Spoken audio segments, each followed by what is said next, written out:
오늘 묵상할 본문은 데살로니가전서 4장 1절에서 12절까지입니다. 본문은 바울이 신앙의 핵심인 삶의 방식을 가르치는 부분이다. 바울은 자신이 가르친 모든 것을 행하도록 성도들에게 권면한다. 이는 신앙이 단회적인 것이 아니라 끊임없이 성장하는 과정이 동반되는 것임을 보여준다. 바울은 성도들에게 구체적으로 세 가지를 권면하고 있다. 첫 번째는 하나님과의 관계에서의 권면이고, 두 번째는 이웃과의 관계에서의 권면이며, 마지막 세 번째는 자신과의 관계에서의 권면이다. 먼저 하나님과의 관계에서의 권면은 성결이었다. 바울은 이것이 하나님의 뜻이라고 밝힌다. 당시 데살로니가의 이교 문화는 성적으로 너무나 문란해 있었는데, 데살로니가 교인들 역시 그러한 문화에 물들어 있었으므로 음행하지 말고 자기 아내를 거룩함과 존중함으로 대할 수 있어야 할 것을 강조한 것이다. 하나님이 허락하신 결혼의 범주를 넘어서는 성적인 탈선은 가정을 해치고 나아가 교회 전체의 연합을 파괴하기도 하기 때문이다. 성적 순결은 단순히 도덕적 문제를 넘어 하나님의 성전된 몸을 거룩하게 지키는 차원의 문제임을 보여준다.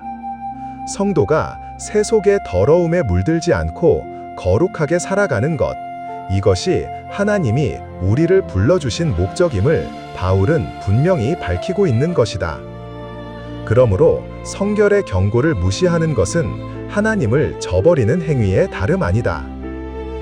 참으로 어려운 대목이라 생각된다. 성이 극도로 타락한 시대를 살아가고 있기에 조금만 마음이 흐트러지면 곧바로 무너져 버리고 만다. 누구든 간에 쉬이 넘어질 수 있는 죄인 것이다. 나 같은 목사도 예외가 없고 장로도 예외가 없다. 남녀노소 어느 누구도 예외가 되지 못한다. 그러므로 이런 세상에서 자신의 몸을 지켜난다는 건 정말이지 쉬운 일이 아니다. 주님이 성적인 타락을 무섭도록 경고하시는 것은 그로 인하여 하나님이 주신 성결을 잃어버리기 때문이다. 하지만 가만 생각해보면 성적 타락만 그러한 게 아니다. 세상의 탐심을 따라 이 세상의 풍속을 쫓아 사는 모든 것 역시 성결의 무서운 적이다. 세상 사람들과 똑같이 성공과 출세를 바라며 사는 것, 성경적 가치관과 세계관을 가지고 살기보다 세상 사람들과 똑같은 가치관을 가지고 살아가는 이러한 모습들도 성결의 무서운 적이 아닐 수 없다. 세상에 대한 사랑 역시 주님 앞에 음란한 것이며 간음인 것이다. 돈을 사랑하고 없어질 세상의 것들을 사랑하는 것도 영적 음란이고 간음인 것이다. 그러므로 오늘 아침 이 말씀을 통하여 내 자신의 성결을 다시 한번 진지한 마음으로 돌아보게 된다. 나로 하여금 성결케 되지 못하게 가로막는 크고 작은 무수한 장애물들을 직시하고 내 마음이 흐트러지지 않도록 추스리고 하나님 앞에서 반듯한 모습으로 서가기를 소망한다. 성결은 하나님께 구별되어 드려지는 삶이다. 내 의지나 노력만으로는 지켜낼 수 없는 차원의 문제이기도 하다. 세상이 요구하는 기준에서의 성결은 그리 어렵지 않을지 모른다. 하지만 하나님이 요구하시는 성결은 전혀 차원이 다른 문제이다. 정말이지 많은 흠결을 가진 나로서는 절망감이 들 정도이다. 그럼에도 불구하고 내가 소망을 갖는 이유가 있다. 내게 말씀이 있기 때문이다. 매일의 말씀 묵상을 통하여 거룩하게 살아갈 수 있도록 주님이 나를 교훈하시고 책망하시고 교정해 주시고 의로 교육해 주시기 때문이다.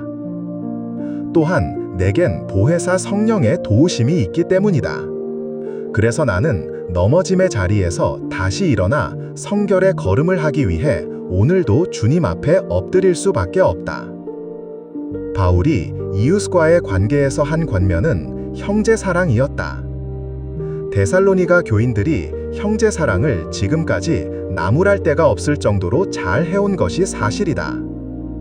하지만 이를 더욱 심화 발전시키라는 권면이다. 이미 하고 있는 사랑이 성숙되어지게 하라는 말씀인 것이다. 형제사랑, 이것은 선택이 아니다. 형제사랑은 성도의 본질적인 삶의 방식이고 주님의 명령이다. 주님은 너희가 서로 사랑하면 이로써 모든 사람이 내 제자인 줄 알리라고 했다. 즉, 사랑은 제자의 신분증 같은 것이다. 내 감정이 허락하지 않아도 주님의 명령에 순종하여 사랑을 선택해야만 한다. 때로는 용서와 인내가 필요한 사랑의 자리에 머무는 게 가장 큰 믿음의 훈련이다. 그러므로 내 마음이 좁아지고 이기적으로 굳어질 때 주님의 넓은 사랑으로 내 마음을 채우기 원한다. 만나는 형제자매를 존중하고 작은 말과 행동 속에서도 사랑을 실천하기 원한다. 내가 먼저 다가가 용서하고 축복하고 섬기기 원한다. 오늘 내 하루의 삶이 주님의 사랑의 향기를 드러내는 삶이 되기를 소망한다.